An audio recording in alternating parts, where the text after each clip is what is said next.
William West. William is from Sarasota and will be attending University of Florida.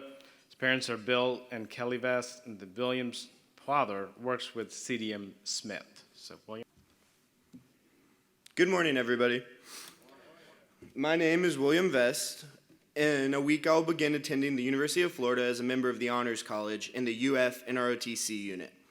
NROTC allows college students to be commissioned as officers in the Navy after their 4 years of college.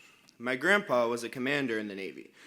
Growing up, hearing his stories of camaraderie among memories of the Navy always inspired me to follow in his footsteps as a leader and a sailor, as well as my unquenchable desire to travel the whole world.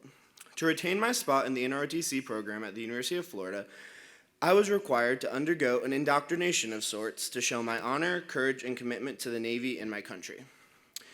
An assessment of my worth and valor, the military loves their acronyms, so following that suit, they called the NROTC boot camp NSI, standing for New Student Indoctrination. There's a lovely place about an hour north of Chicago, Illinois, called Recruit Training Command, where most U.S. Navy recruits undergo their basic training for about 12 weeks. If you feel like being yelled at for every waking moment of the day, and a little bit in your dreams, then I'd recommend you go up there. Every morning, we'd be lying in our racks, and all of a sudden I'd hear, "Lights, lights, lights!" Very scary. Sorry about the microphone. Forgot about that. They sounded like that, though. Let me find my place here. I had never been so happy to get in bed at night because they would just kind of yell at me all day, and then when I was in bed, they couldn't get me, or so I thought. They told us if you think you're being hazed, it's like if you wake up in the middle of the night and it's just you, you're definitely being hazed, so don't do what they tell you to do. Anyway, I only had to go up there for 4 weeks, so it was a nice little vacation. They told me everything I had to do. Yeah, it was fun. No, I'll admit it was the most trying 4 weeks of my life. I'm not a quitter. My parents raised me to be strong and finish what I started, but I thought about my bed at home a lot. It was hard not to, with the instructors constantly yelling at us at all hours that we'd never be good enough to serve our country. It was ultimately all a mental game, though, not letting them affect your drive. Perseverance and determination were the keys to success in this environment. It took a little while for me to see that, though. The first 2 weeks were a blur. They had us in quarantine. 80 of us shoved into a large room lined with bunk beds became our whole world. They fed us every 5 hours. Every 3 to 4 days, they gave us some yard time. My letters home became remarkably similar to those of a man in prison. And often the highlight of my day was getting peanut butter for lunch and my MRE. Sometimes it was chunky, though. Not very good. The junior and senior college students in charge of us enjoyed challenging us. It's kind of like the Stanford prison experiment. A little similar.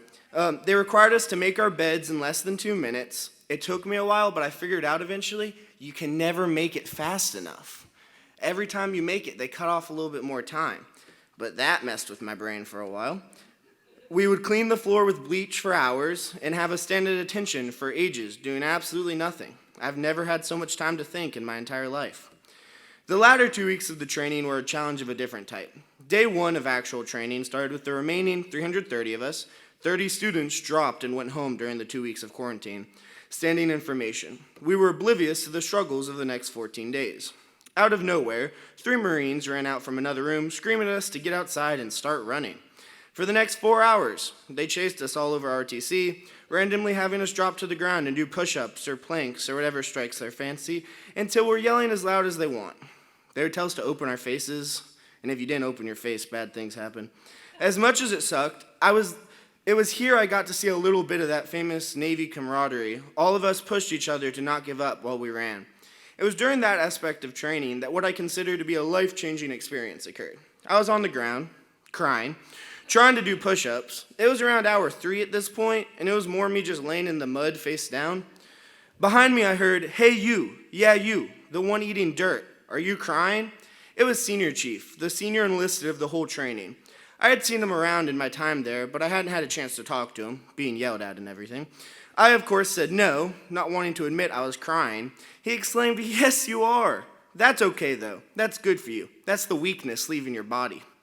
Then he asked me, "Hey, kid, when was the last easy day?" I mumbled in the dirt that I had no idea. He started laughing while walking away and called behind his shoulder, "Yesterday, man. Yesterday is always the only easy day. Keep your head up and let all that weakness out. At this point, I had a choice. Give up, go home early, enjoy sleeping in my bed, have some pizza. Or, as they like to say in the Navy, embrace the suck. Except that, yeah, this is hard, but anything worth doing in life is.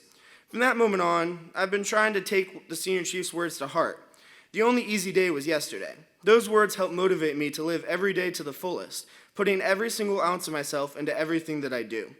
I can't express how much those few words from him affected my whole outlook on the training and life in general.